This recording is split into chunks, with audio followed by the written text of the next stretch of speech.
Today is the second day in the Wulingyuan district. The morning weather is better than yesterday. I came to have breakfast at the Wulingyuan Hotel. You can see youtiao, fried dough sticks, eggs, pumpkin, and corn. There's a variety of food, wild mountain vegetables, chicken wings, various dumplings, fried rice, and more. Noodles and wontons are freshly made to order. There's also coffee, tea selections, salads, and desserts. Even for me, a foreigner, the food suits my taste fairly well. The chicken wings, especially the buffalo-style ones, are delicious. After a hearty meal, we set out to explore the Zhangjiajie Forest Park. Since early morning, tour buses have been lining up to enter through the East Gate. I cross the stepping stones in front of the hotel and head toward the East Gate, the entrance to the forest park. Arrival within 10 minutes. The weather today is better than yesterday. I hope the views from the mountaintops will be clear. Since I registered my passport and face yesterday, today I just passed through with facial recognition. The ticket is valid for 4 days by default, so I can use it for that duration. First, I go to see the most famous spot in the forest park, Yuanjiajie. I hurry in case clouds roll in. I take the free shuttle bus, pass by the lake near the entrance, and head toward the Bailong Elevator.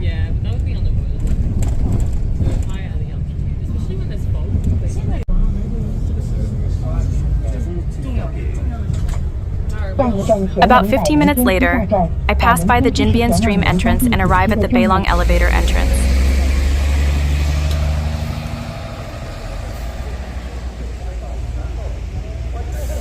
Looking up at the mountain, visibility seems decent. The Bailong Elevator is clearly visible high up.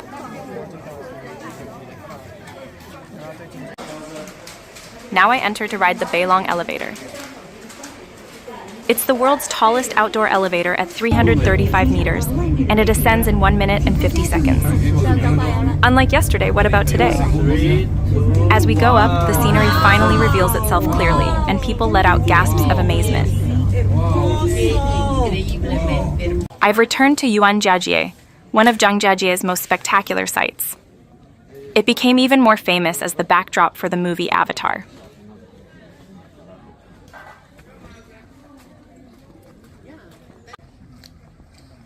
After walking along the path for about 5 minutes, I pass by a KFC and reach the shuttle bus stop for the loop route.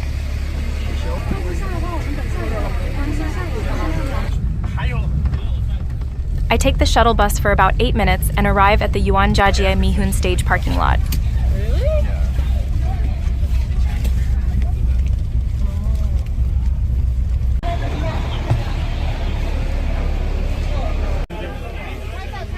This is marked as the entrance to Yuanjiajie's most beautiful scenic area.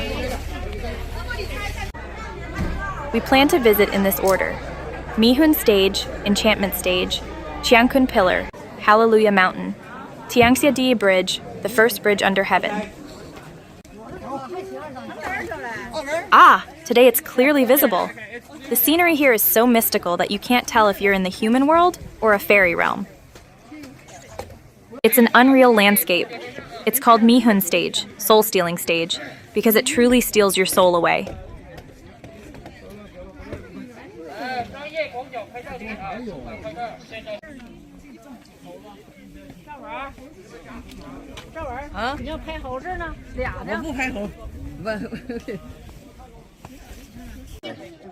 This area, once a sea 380 million years ago, was uplifted by crustal movements and has been shaped by weathering and erosion to its present form.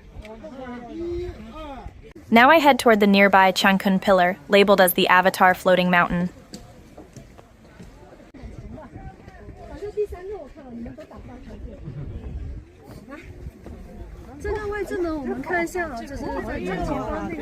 A picturesque array of countless peaks unfolds continuously, and people are busy capturing the stunning views. Above, clouds and mist make it hazy, but below there's no fog yet, so the peaks stretch up sharply.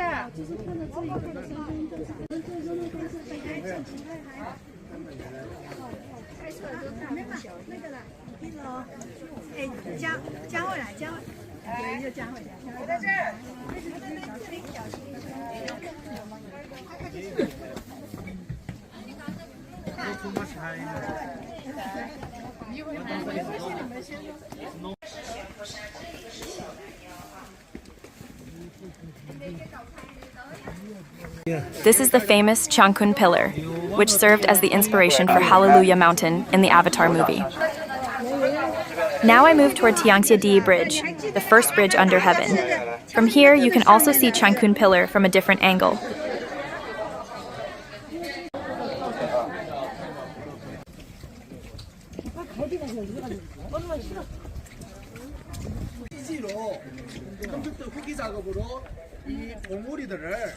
The Avatar peaks are slender and beautifully carved, dropping off precipitously with dizzying depths.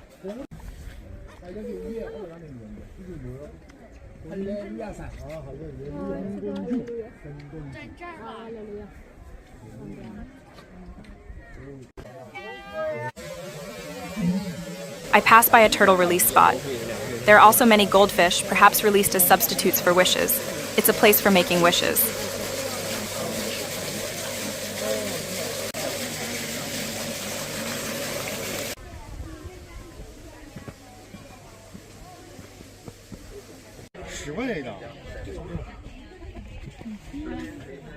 This observation deck is also a great photo spot.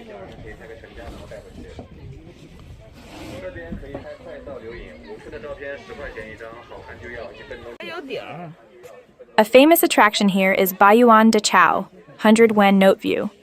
It resembles the old 100 Yuan bill. They say it's 30% reality and 70% imagination.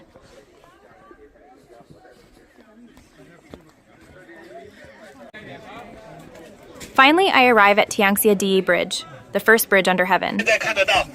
It's the world's tallest natural stone bridge. It's a miraculous bridge shape connecting two cliffs. There's even a rumor that it was built during the Sui dynasty, known for grand construction projects. At 300 meters high, a stone slab 20 meters long and 2 meters wide connects the two cliffs. I see red ribbons and padlocks stretching across the bridge. It reminds me of the Guigu Cliff Walkway on Tianzi Mountain. The padlocks, symbolizing love and happiness, are sold at stalls on the stairs. This monkey is the center of attention among tourists. I can even see its nursing teats. Tourists hand it all sorts of food. It accepts snacks and eats them. It keeps looking around warily, afraid its friends might steal them. It tears open the packaging just like a human.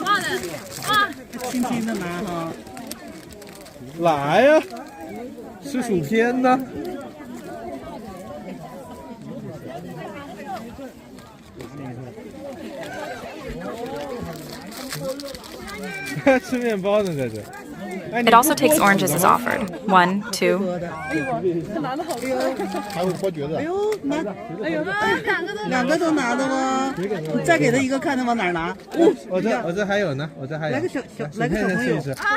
Eating, taking, looking around, busy as can be. It always looks anxious, quickly gulping down food for fear of being robbed.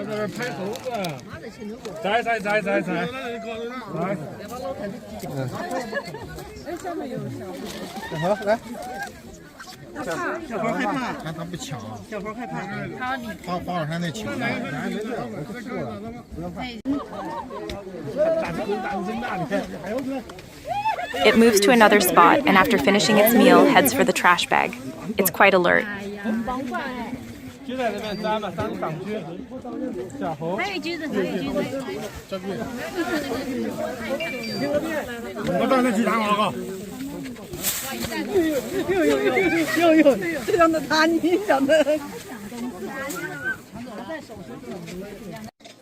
Here, a monkey is playing on a CCTV camera, swinging and causing trouble. Tourists run away in surprise.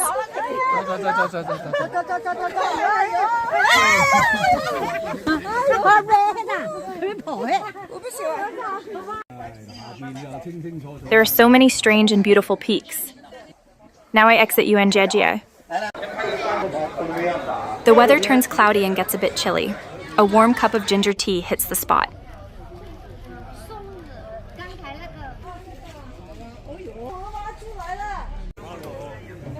From the Tianxia Diyi Bridge parking lot in Yuanjiajie, I head to the shuttle bus for the loop route toward Yangjiajie.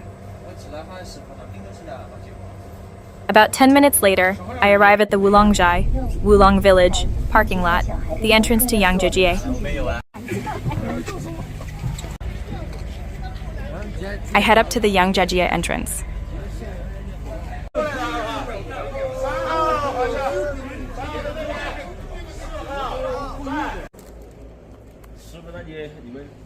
I go toward the Tianren Changcheng, natural Great Wall, near the entrance.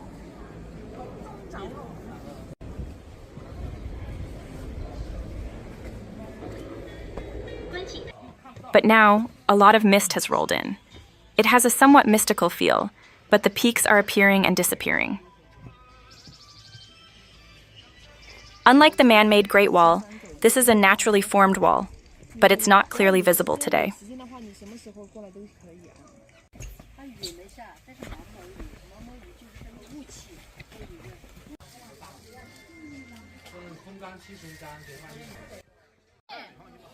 It's not that far, but I see sedan chair carriers. The prices seem a bit high. I return to the Huangshizhai parking lot and take the shuttle bus toward Tianzi Mountain. About 15 minutes later, I arrive at the Tianzi Shanhailong Park parking lot. At the halfway point, at the Dingjiangrong entrance, you can go to Kongzhong Tianyuan, Sky Garden, but since the weather was cloudy and it wouldn't be visible, I skipped it. I head toward Heilong Park and Yubifeng, Imperial Brush Peak, at Tianzi Mountain.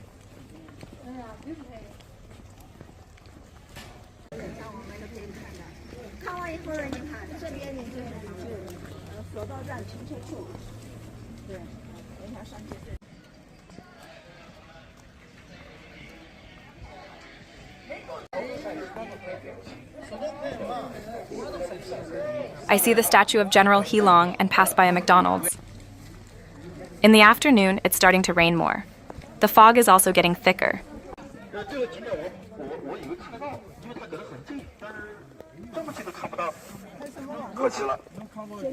Tourists are looking at Yubifeng, Imperial Brush Peak, with their guide, but it's hardly visible.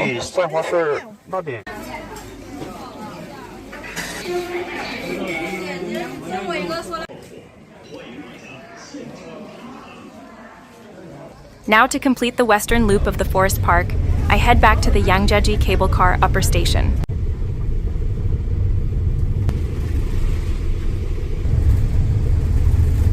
Near the Wulongshizhai entrance parking lot, you can take the downhill cable car from Yangjiajie toward Huangshizhai.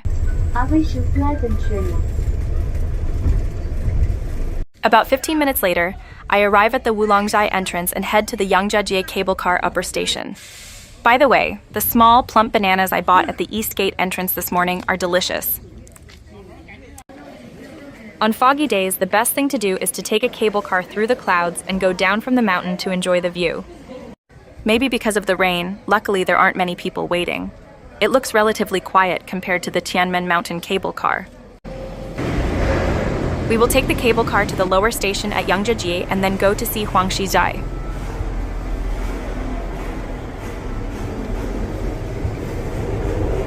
As we descend from the high mountain clouds, the fog lessens, and the shapes of the peaks gradually become clearer. This scenery is completely different from what I saw on the Tianmen Mountain cable car a few days ago. The various strange rocks and peaks of Zhangjiajie Forest Park present another spectacular view. It's like riding a drone, like the main character of Avatar riding a pterosaur.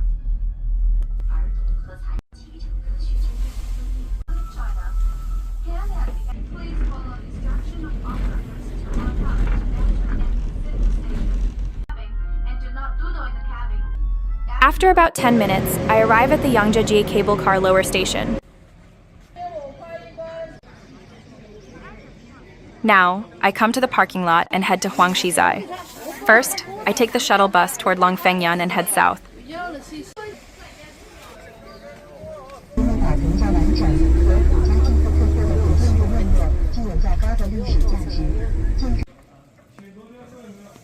About 10 minutes later, I arrive at Longfengyan.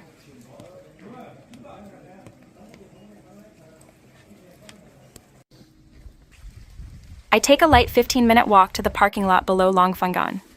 The air feels incredibly fresh.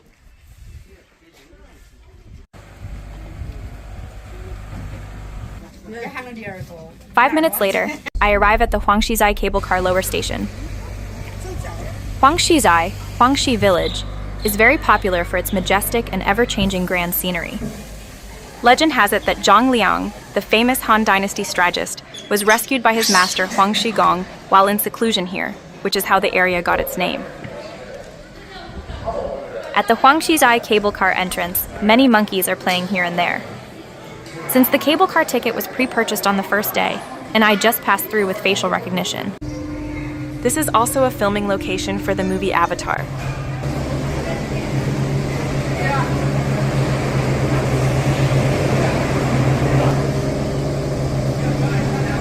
Before the cable car was built, it said you had to climb over 3,000 steps to reach the summit at 1,300 meters above sea level, taking about 90 minutes.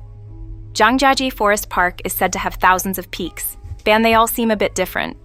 With the mist, it's an even more mystical fairyland. About 7 minutes later, I arrive at the Huangshizhai cable car upper station. I look at the park map. Since it's raining, I decide to visit just one or two nearby spots.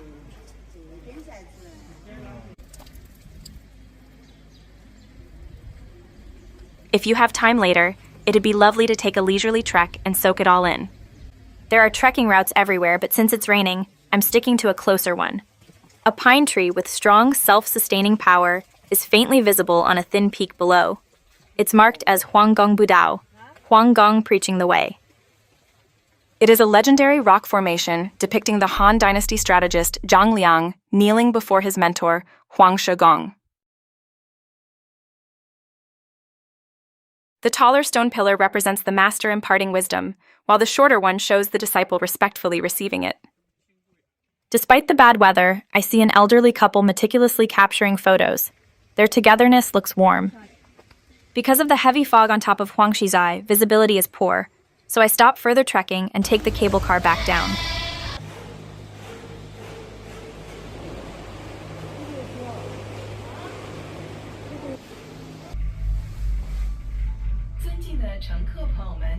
Inside the cable car, it says, "He who does not climb Huangshizhai has not truly visited Zhangjiajie." The cable car is passing through thick fog with nothing visible ahead or behind, but the side of a nearby peak is relatively clear.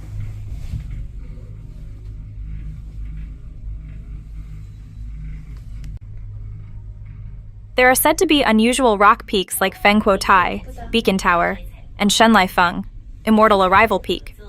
But with the fog, I can't tell which is which. Now I exit the Huangshizhai cable car entrance again and head toward the Dayangba Plaza near the south gate of the forest park.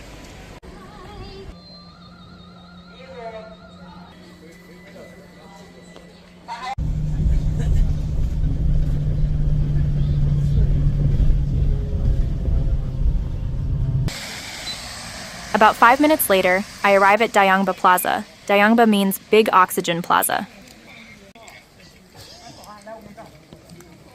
Down below, the forests and trees are lush, making the air seem very fresh. The surrounding scenery is also fantastic. People are busy taking photos. Now I exit toward the south gate. At the south gate entrance, there's a statue of Wu Guanzhong. He's the person who introduced Zhangjiajie to the world through his paintings. Now I leave through the south gate and return to the east gate. An external shuttle bus is waiting. The fare is 10 yuan.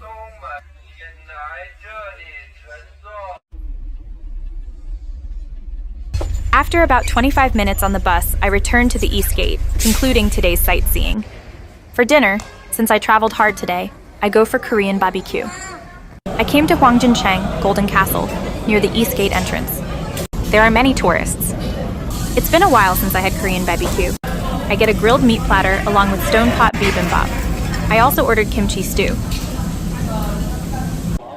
After a satisfying dinner, I walk back toward the hotel.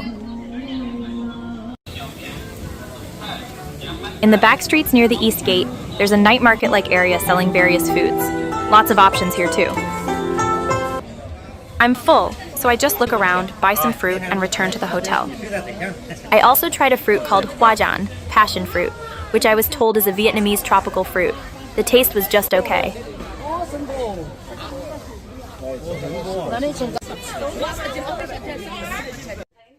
Back at the hotel in front of the East Gate, I eat the fruit and take a rest.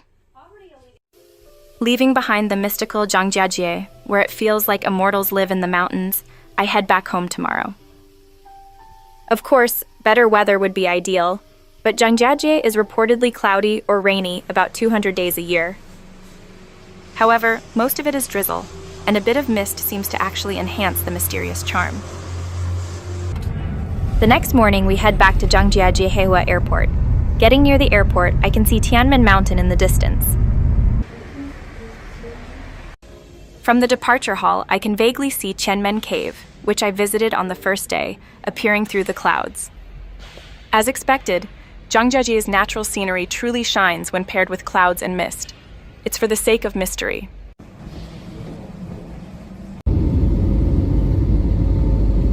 From the plane, I can see the city of Zhangjiajie and the river I saw on the first day. Goodbye for now, until next time.